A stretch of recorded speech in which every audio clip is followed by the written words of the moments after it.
chers compatriotes, très chers fidèles abonnés de notre émission Actualité de Kinshasa, Mbote Nabino, merci encore une fois de nous accueillir chez vous. Et comme nous le faisons chaque fois, nous allons tenter de commenter l'actualité Yamboka Nabiso. Aujourd'hui, nous avons 5 points que nous verrons pour vous. Le premier, ça sera ce sujet qui suscite les passions dans la communauté congolaise, à savoir l'affaire du détournement de 14 millions pour le projet de construction de 2 écoles et 2 hôpitaux à Mbuji-Mayi.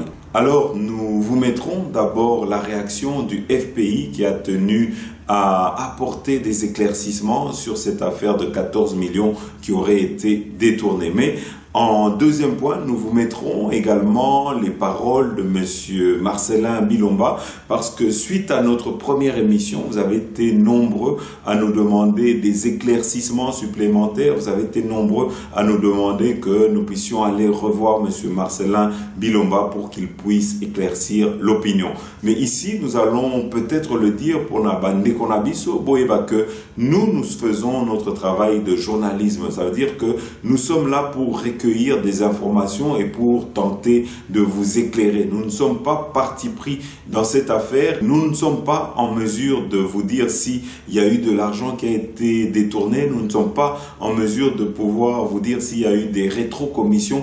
Mais une chose est sûre, c'est que nous allons et nous donnons la parole à toute personne qui nous la demande. Et donc, si quelqu'un a un avis contraire aux infos que nous pouvons donner, nous serons toujours là pour pouvoir également donner la parole pour peut-être un autre son de cloche. Donc, Bandeko, boyeba que Nyoso Oyo Etali Makamboya, Monsieur Marcellin Bilomba, nous ne disons pas et nous ne le défendons pas, nous ne disons pas que ces paroles sont des paroles d'évangile. D'ailleurs, lui-même a dit que ceux qui a détourné Bambongo, Azomenga, IGF, Pobaya, va enquêter, Bazo Senga, na justice, ba salamusala nae, que ba enquête parlementaire et salema pour la koyeba, ceux qui a détourné Mbongo ou pas. En tout cas, c'est un sujet très sensible na minute oyo, parce que vous devez savoir que ça conduit même à la suspension de Monsieur Marcellin Bilomba au sein de l'UDPS. Mais encore une fois, nous voulons juste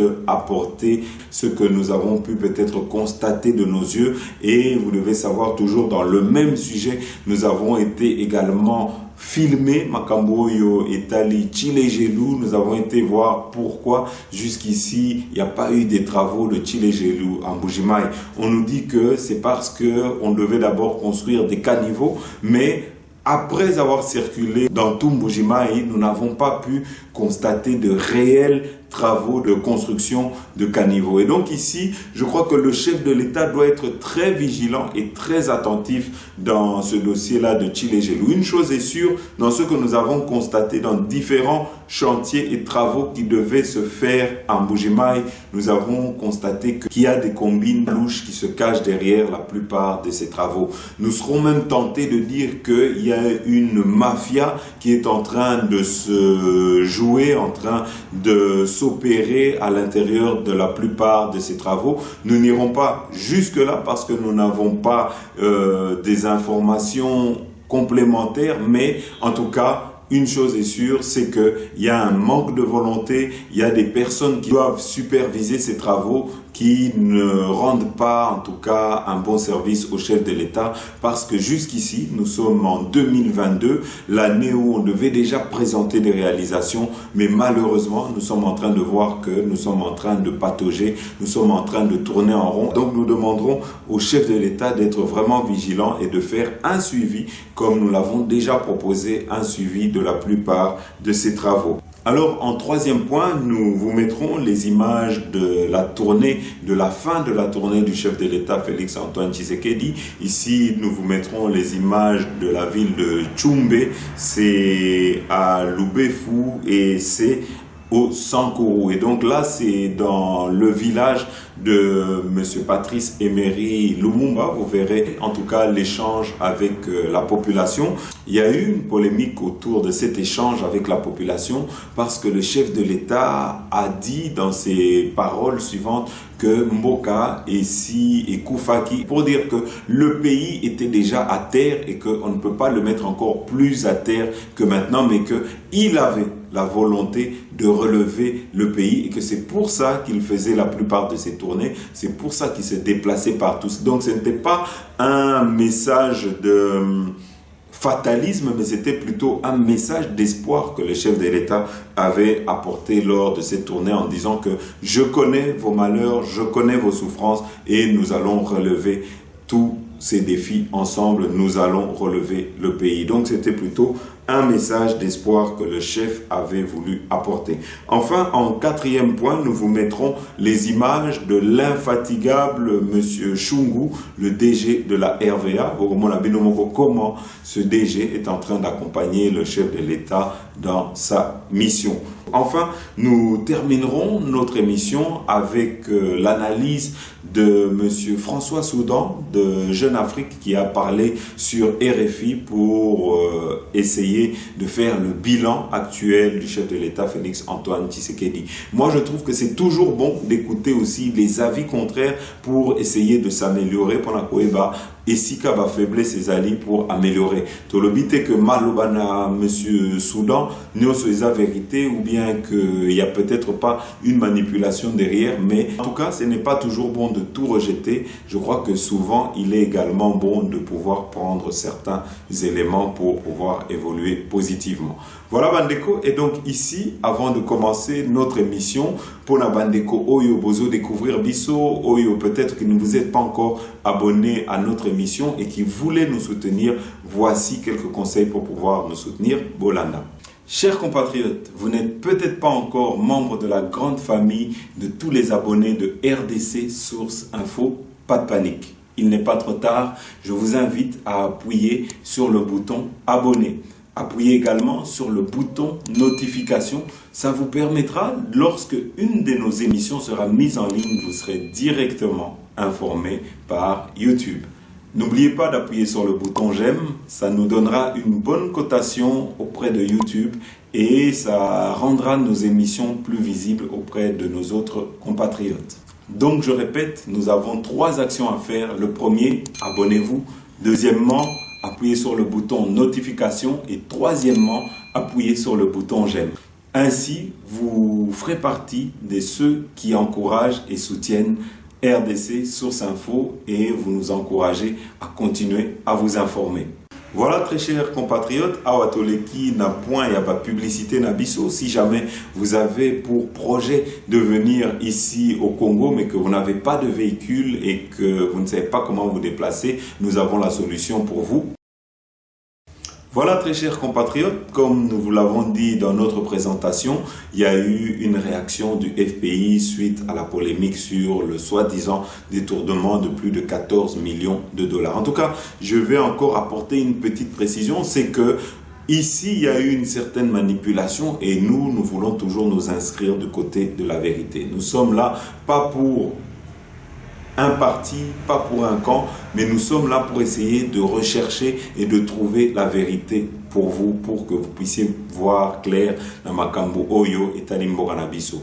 Ici, on a reproché à M. Bilomba d'avoir construit simplement 2 bâtiments, 2 écoles et 2 bâtiments hospitaliers. En tout cas, Naba Info yo Bisotozanango, avec ce que nous avons constaté sur le terrain, c'est que dans chaque complexe, il y a 4 complexes en tout, 2 complexes scolaires et 2 complexes hospitaliers. Dans chaque complexe, il y a une dizaine de bâtiments. Le complexe qui a le moins de bâtiments compte 8 bâtiments. Donc en tout, c'est une trentaine de bâtiments qui sont en construction ou en rénovation, parce que c'est 95% des bâtiments qui sont en construction et 5% qui sont en rénovation. Et donc ici, il faut savoir que Nakati Yabambongoana, il y aura une partie qui va servir pour les installations intérieur, ça veut dire que quand les bâtiments seront construits, on devra acheter les bancs, on devra acheter les chaises, et quand les hôpitaux seront construits, il faudra aussi acheter les instruments qu'on devra installer pour, par exemple, les opérations, et tout cela a un certain coût. Mais en tout cas, ici, Torotier Labino peut être réaction. Il y a DG, il y a FPI, c'est l'organisme OYO qui a prêté l'argent pour le financement de ces deux projets. Alors, Awa, Bisotokoloba Minité, nous allons vous mettre leur réaction. Bolanda.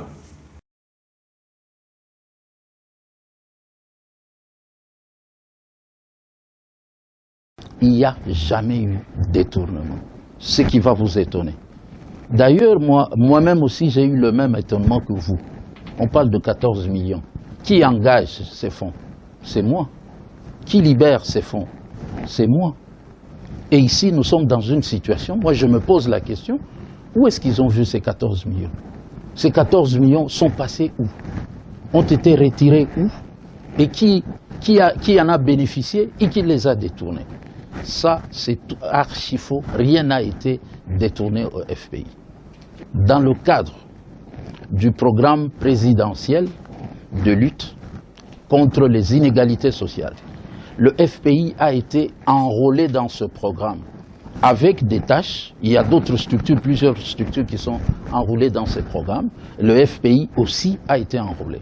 Nous avons accordé de subventions à 2 ALE, ce qu'on appelle agences locales d'exécution. Et ces 2 ALE sont le gouvernement du Kasaï oriental et le diocèse de Bujimaï, pour exécuter des travaux précis. Au niveau du gouvernorat du Kasaï, le FPI a accordé autour de 10 800 000 $ pour des infrastructures à réaliser. Et pour le diocèse de Bujimaï, c'est à peu près 3,7 millions. Et au jour d'aujourd'hui, le taux d'exécution financière est autour de 3,17 millions. Je dis bien 3,17 millions pour les 6 ouvrages. 3,17 millions qui ont été libérés. Et les fonds sont des fonds propres du FPI. Il n'a jamais été question d'un emprunt extérieur ou des combines quelque part, ce sont les fonds du FPI. Voilà la procédure telle qu'elle est. Le gouvernorat a fait la passation de marché dans toutes les procédures requises. Les diocèses aussi. Et quand ils ont fait la passation de marché, d'ailleurs nous avons été étonnés par le professionnalisme dont ils ont fait montre dans la passation de marché. Ils ont recruté des entreprises sur le plan local et ces entreprises-là ont gagné les marchés.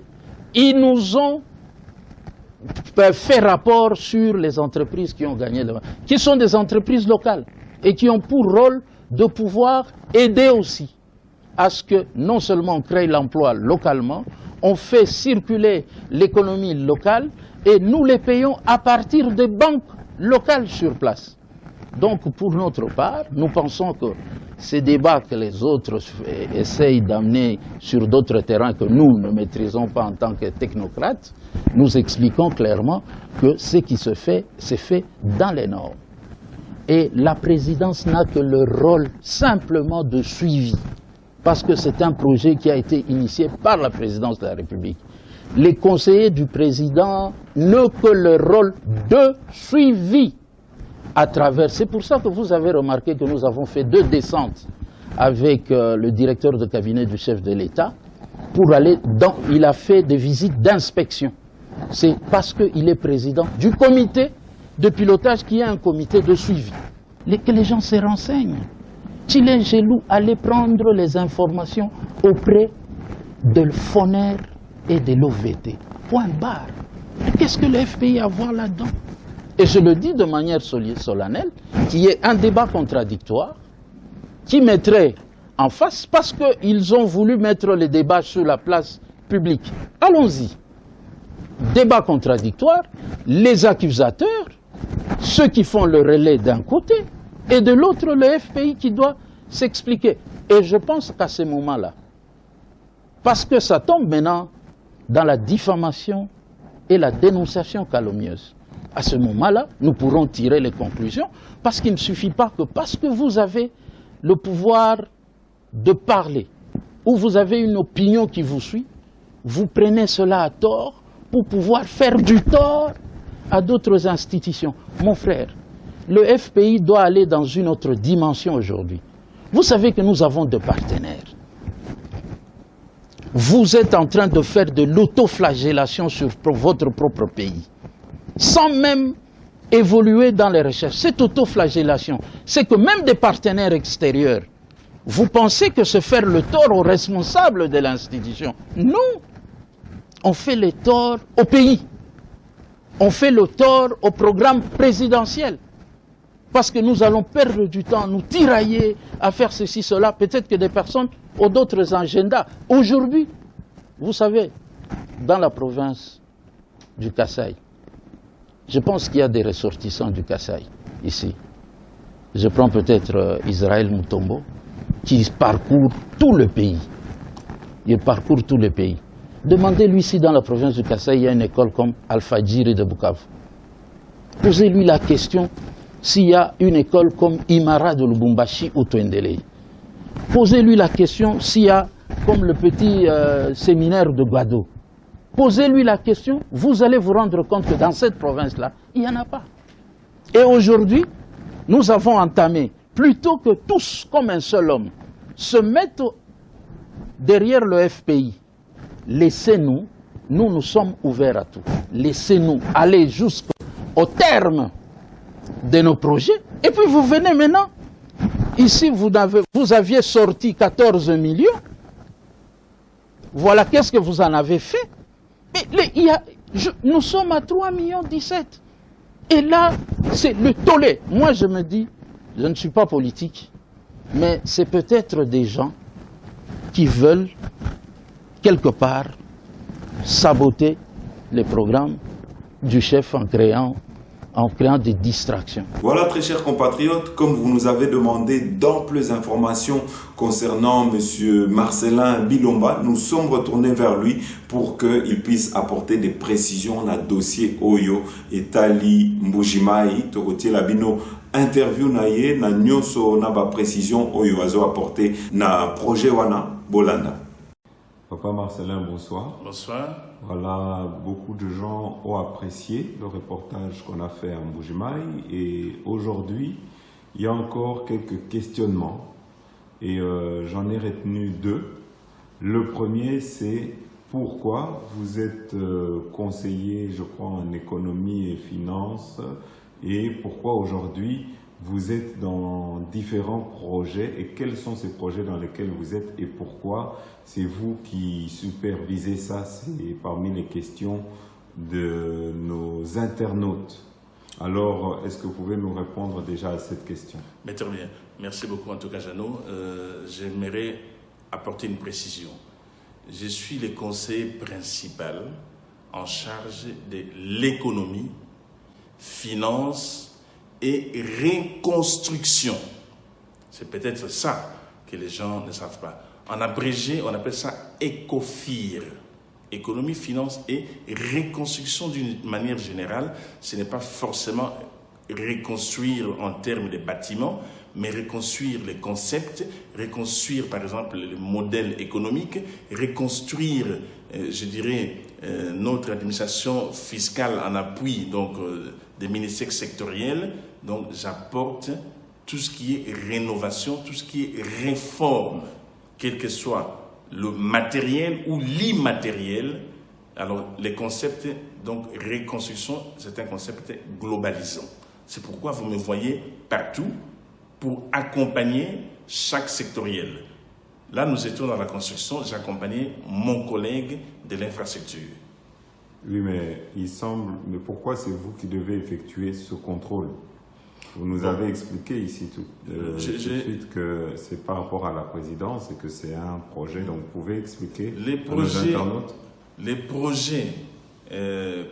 Les programmes présidentiels de lutte contre la pauvreté et la réduction des inégalités sociales, le chef de l'État a choisi les comptes spéciaux FPI pour véhiculer ces programmes. ils pouvaient choisir aussi un autre programme, non plutôt un autre compte spécial. Nous en avons 11 comptes spéciaux, mais là nous avons choisi le FPI. Et je ne suis pas le seul à pouvoir, je dirais, accompagner les programmes. Il y a aussi mon collègue. Peut-être que ça n'a pas été visible, les contrôles effectués par mon collègue de CP David Moukeba, et que moi, ça a été visible, mais il n'a jamais été dit que je suis le seul exclusivement à apporter, je dirais, à porter ce travail sur mes épaules. Au contraire, nous sommes avec mon collègue David dans tous ces programmes. Alors, concernant le FPI maintenant, qu'est-ce que vous pouvez nous en dire? Parce que les gens sont en train de dire que voilà, il y a eu surfacturation, il y a eu beaucoup d'argent et que vous avez détourné cet argent. Est-ce que vous avez reçu cet argent ou qui gère cet argent? L'argent est géré exclusivement par FPI sur les 14 millions qui représentent l'enveloppe de tous les projets. Ils ont à ce jour, FPI, parce que c'est eux qui gèrent, ils ont sorti plus ou moins 3 millions de dollars. Donc les 11 millions de dollars sont portés sur le compte à la Sophie Bank et à Equity Bank, bien entendu, sous contrôle des FPI. Nous ne gérons pas. Nous ne faisons absolument rien. La gestion fiduciaire est faite par FPI. La gestion sur terrain est faite par les agences locales d'exécution. Il y en a deux, le diocèse de Mbujimaï et le gouvernorat du Kassai oriental. Et le contrôle sur terrain est fait par l'étude d'architecte Crest qui fait le contrôle sur le suivi des travaux conformément au cahier des charges. Mais ici, on peut dire ça comme ça. Les gens se posent la question de savoir pourquoi dans ces travaux, d'abord ils font un amalgame entre complexe et 2 bâtiments. Ils disent que ce n'est que 2 bâtiments et comment ça se fait que 2 bâtiments peuvent coûter 3 600 000 par bâtiment. Qu'est-ce que vous pouvez dire là-dedans? Et si on devait en même temps faire une comparaison avec le complexe qui a été également construit par Dikembe Mutombo. Bon, il ne s'agit pas de 3 600 000. Moi, je parle de 14 millions, c'est l'ensemble. Un complexe compte environ 10 à 12 bâtiments. Donc d'abord, ce n'est pas 2. C'est de 10 à 12 bâtiments. Il y a d'autres bâtiments en étage. Et si vous prenez par exemple le centre ou le complexe hospitalier de Kansele, là, en dehors de l'hôpital, nous avons l'unité de transfusion sanguine. Et nous avons aussi une morgue d'une capacité de 45.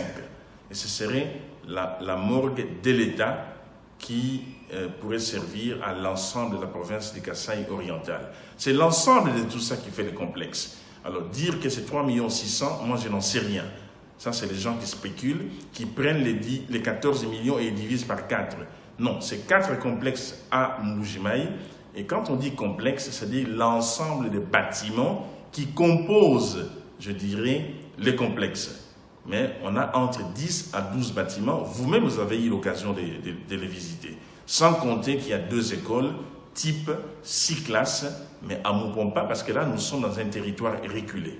Est-ce que ce n'est que les 14 millions, ce n'est que pour la construction des bâtiments, ou bien c'est aussi pour les instruments et le matériel qui va composer non seulement les écoles et également le matériel médical qui sera également dans les hôpitaux? Le complexe est composé d'abord les travaux de génie civil, la construction.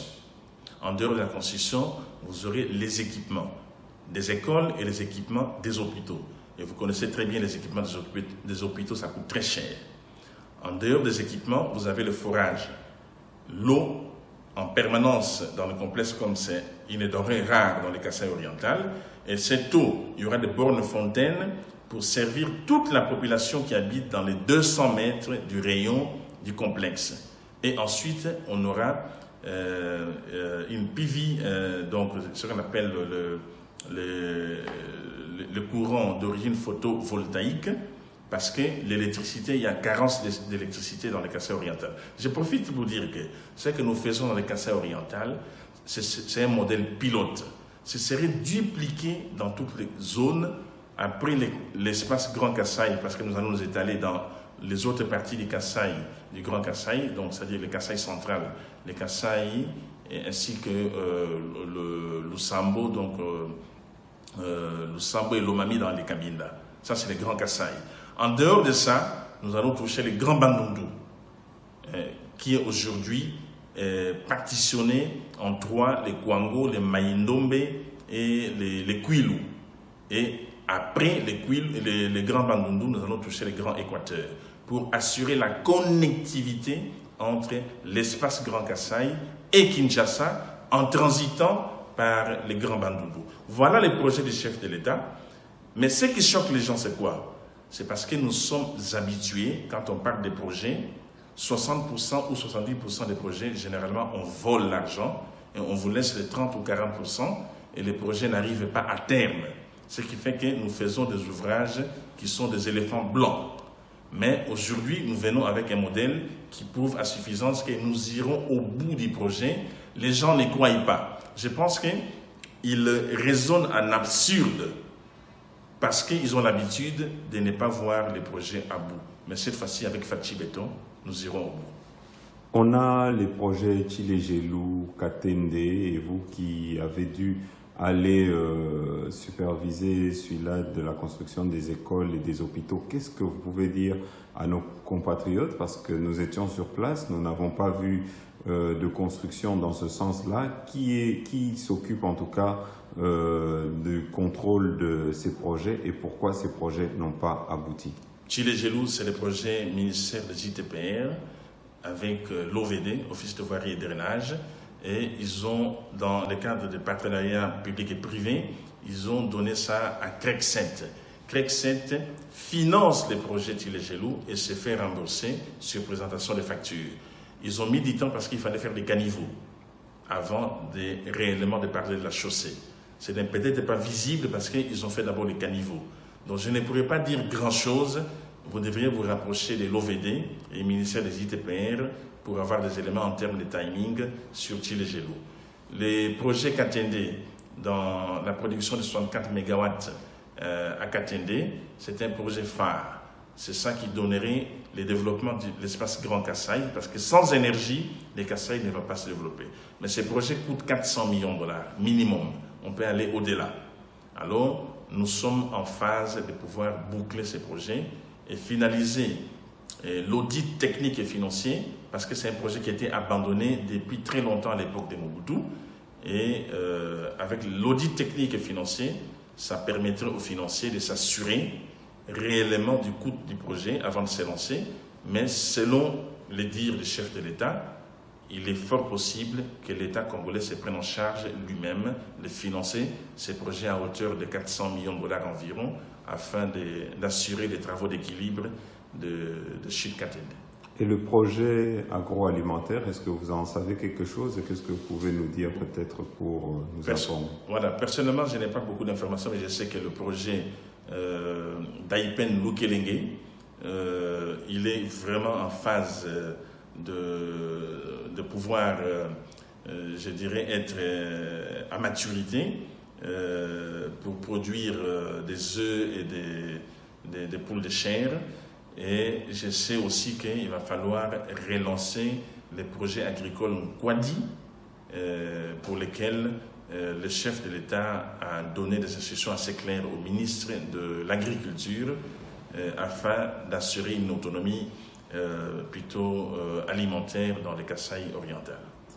Alors, aujourd'hui, il semble qu'il y a eu une sortie, un point de presse du FPI concernant ce projet dans lequel tout le monde vous accusait, peut-être à tort. Qu'est-ce que vous pouvez nous en dire? Bon, je pense que les gens suivent ce que FPI va dire.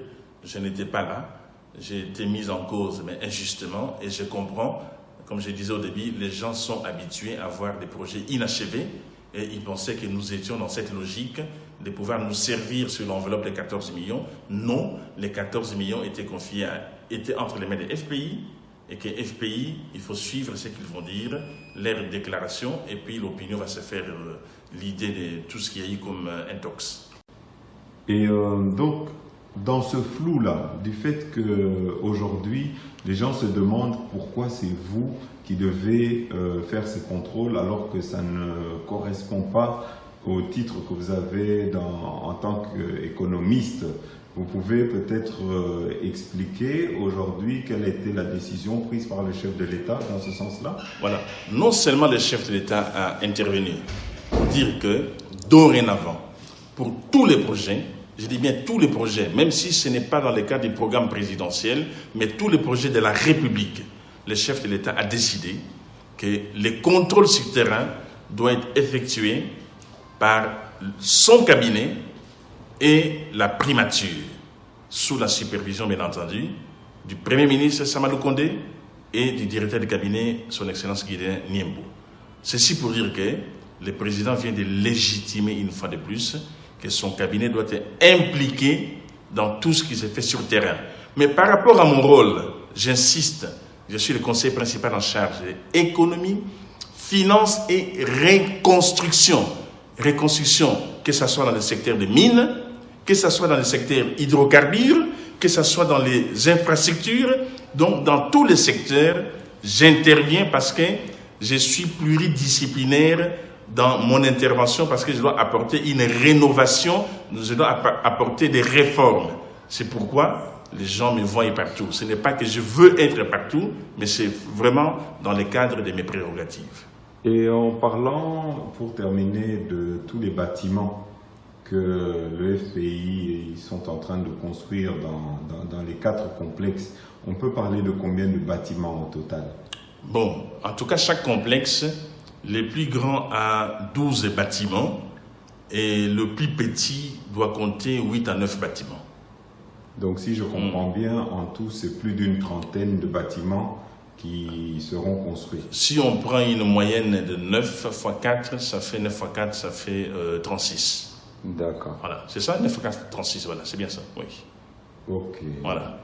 D'accord, ça va. Voilà, merci. Et pouvez-vous nous dire sur le nombre, parce que les gens se posaient aussi la question de savoir pourquoi, et est-ce que c'est tous des nouveaux bâtiments ou il y en a d'autres qui sont restaurés, et s'ils sont restaurés, ils sont de quel nombre? À 95% ou 95%, c'est de nouveaux bâtiments, et 5% on restaure, parce que on voulait garder quand même l'historique des bâtiments. Mais c'est une rénovation à 5%, et 95%, c'est de construction nouvelle.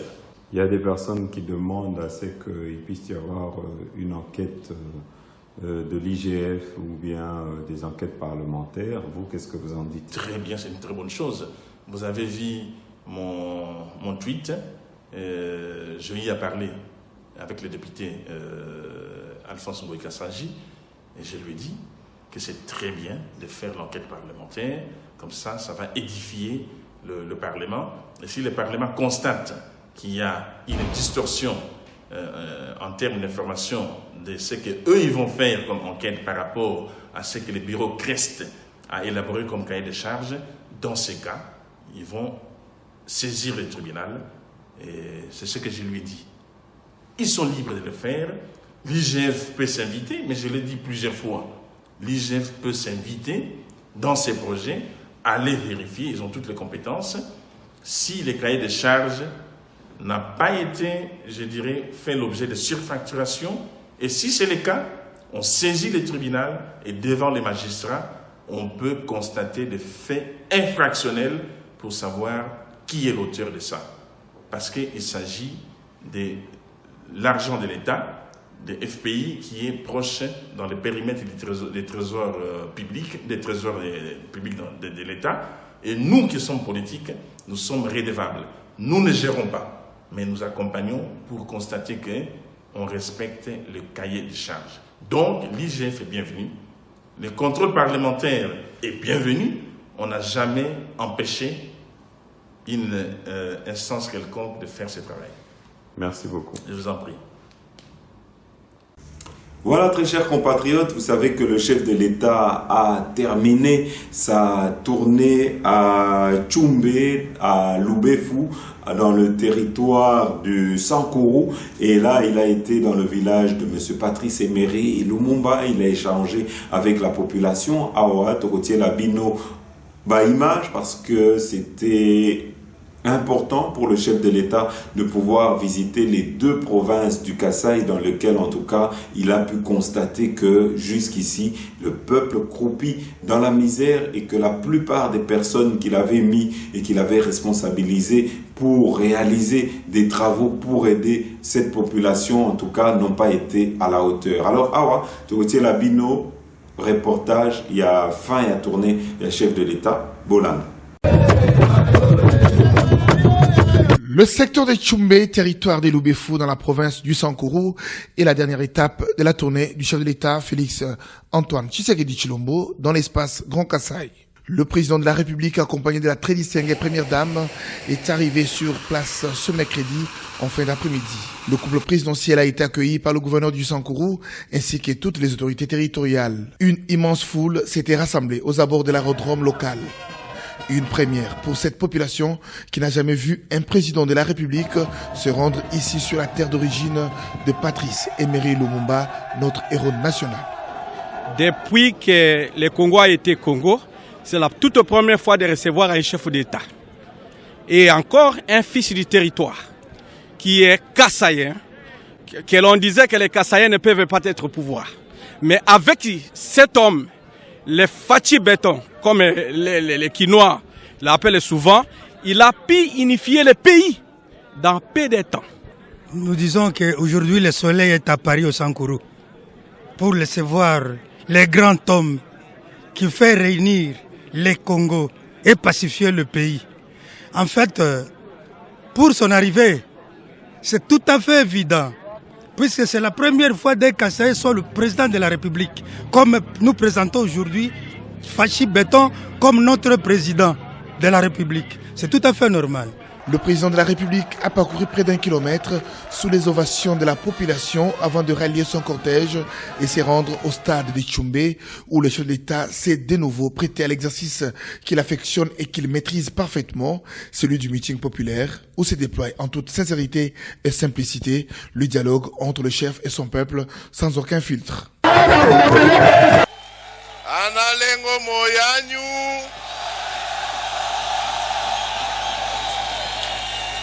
naza nesengo makasi ya kozala kati na bino awa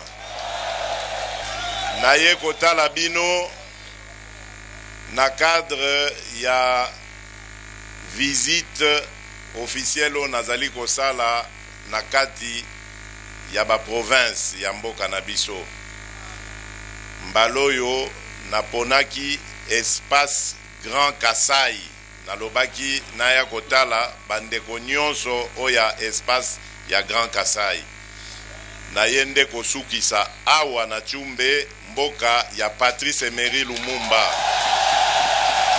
Comme à son habitude désormais, le président a donné la parole au public pour recueillir leurs doléances et leurs avis sur la situation de leur localité. Le chef de l'État a salué les autorités coutumières qui lui ont remis les symboles du pouvoir.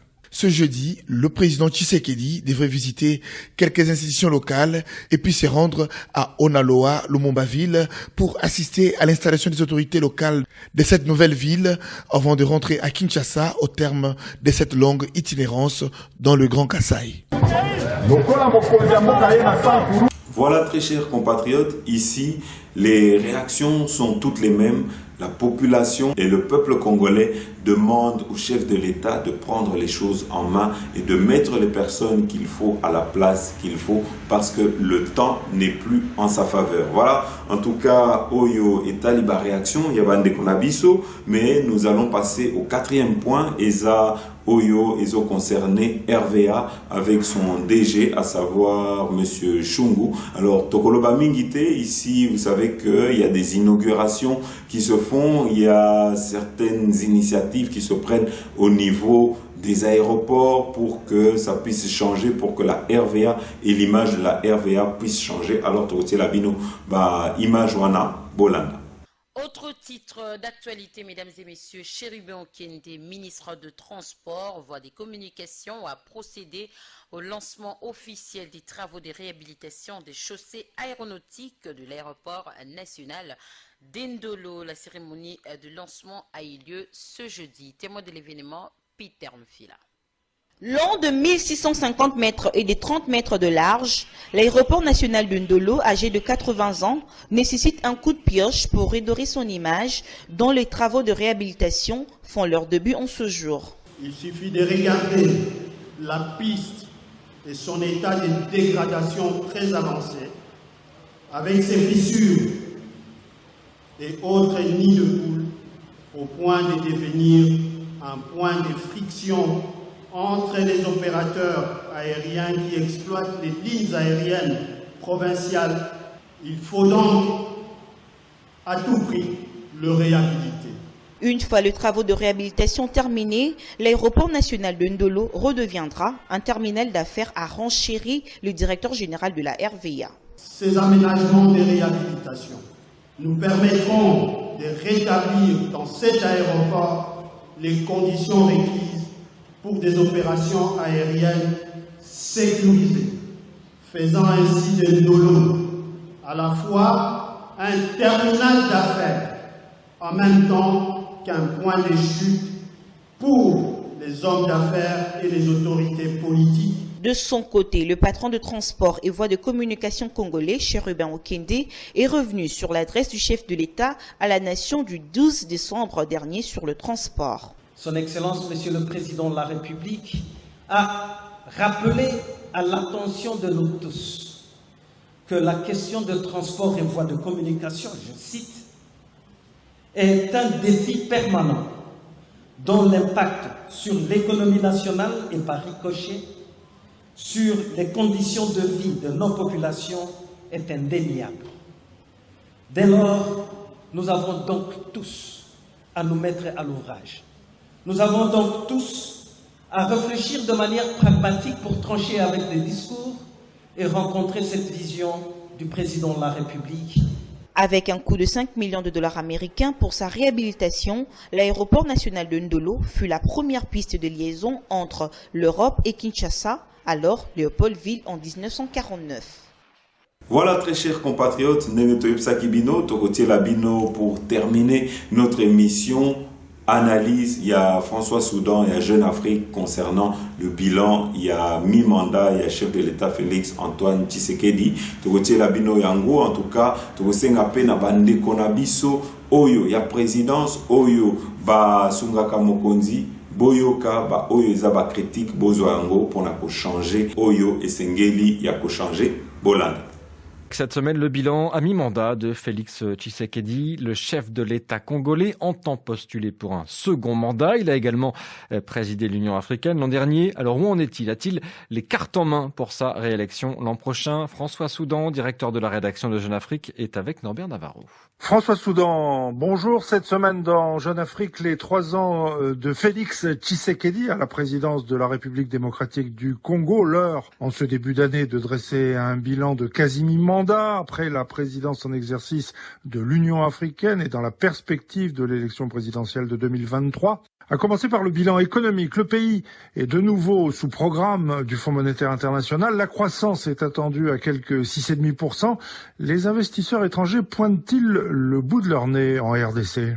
Un peu, hein. C'est vrai que les indications macroéconomiques, vous l'avez dit, notamment le taux de croissance, les investissements, le recouvrement fiscal, certaines infrastructures, les filières cacao-café, sont sur une tendance plutôt positive, hein, mais il est sûr que le président et les siens devraient pourtant se garder de l'autosatisfaction, Norbert, parce que Félix Tshisekedi s'est fait un prénom, ça c'est sûr, en sortant de l'ombre tutélaire de son père. Il s'est également affranchi en 3 ans du parrainage encombrant de son prédécesseur Joseph Kabila, avec une sorte de coup de maître d'ailleurs, hein, réalisé il y a 1 an lorsqu'il a rompu l'alliance et qu'il a renversé la table. Il tient le gouvernement, il a la majorité à l'Assemblée, contrôle le Sénat, il a fait élire au forceps un de ses proches à la tête de la CENI. Bon, mais il est le seul à prendre des décisions maintenant, mais il est aussi le seul responsable, le seul comptable de tous les problèmes du pays, y compris économiques et sociaux.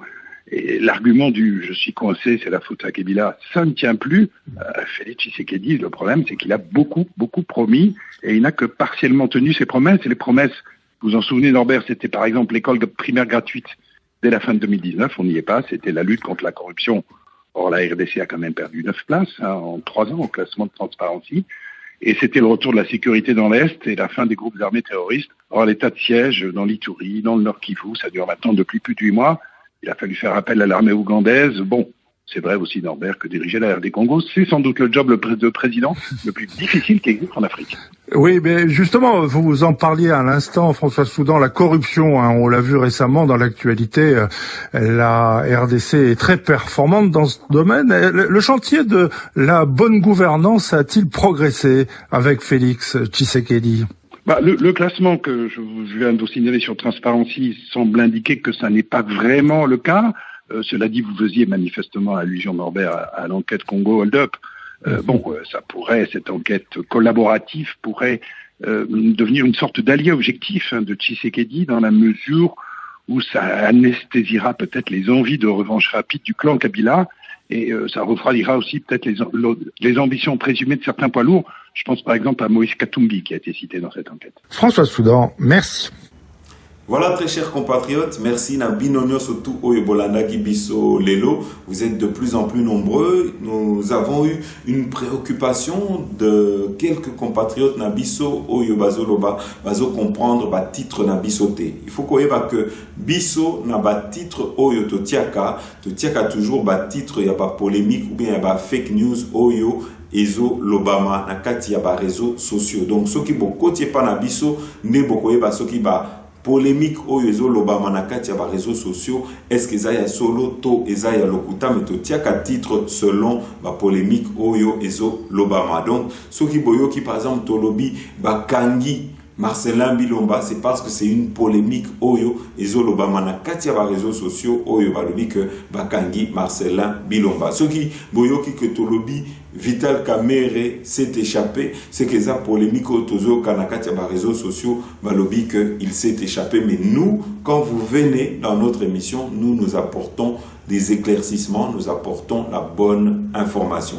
Si vous avez compris, en tout cas, merci Nabino Nyosotu, merci Naba Ndeko Oyobosut Nakabiso, merci Nabino Oyobosa de plus en plus nombreux à nous soutenir, à nous laisser des commentaires et à appuyer sur le bouton j'aime.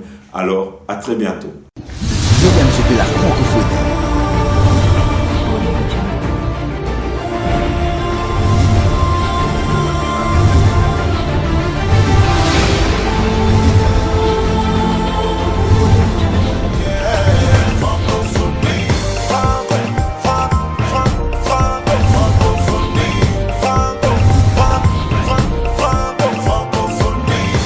En route pour le 9e jeu, la francophonie.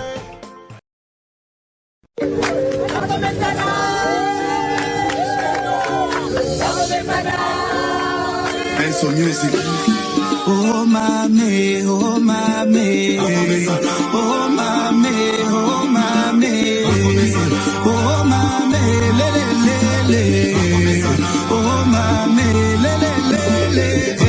Basala 18 ans, basale lokote, bazo senga, bazonga ndelizuse, batika bafulu ebele na Congo, malake la Congo na biso mabe.